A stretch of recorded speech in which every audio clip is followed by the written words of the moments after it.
پاکستان تحریک انصاف نے جہانگیر ترین کی جانب سے استحکام پاکستان پارٹی کے قیام پر اپنا رد عمل جاری کر دیا ہے۔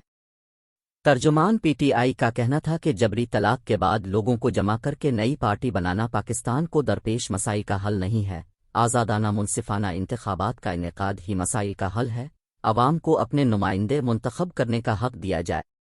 واضح رہے کہ جہانگیر ترین نے لاہور میں علیم خان اور پی ٹی آئی کے 100 سے زائد سابق اراکین قومی و صوبائی کے ہمراہ پریس کانفرنس کرتے ہوئے استحکام پاکستان پارٹی کے نام سے نئی جماعت کے قیام کا اعلان کیا۔ ان کا کہنا تھا کہ ہماری پارٹی کے قیام کا مقصد پاکستان کی ترقی اور خوشحالی ہے، ہم ایسے اقدامات کرنا چاہتے ہیں جس سے ملک کو دیر پا ترقی اور نوجوانوں کو مستقبل محفوظ ہو۔ جہانگیر ترین نے مزید کہا کہ میں روایتی سیاست دان نہیں تھا مگر ملک کی خدمت کے لیے سیاست میں آیا اور پی ٹی آئی میں شمولیت کی، مگر تحریک انصاف نے ملک کی معیشت کو بہتر کرنے کے لیے کوئی کام نہیں کیا۔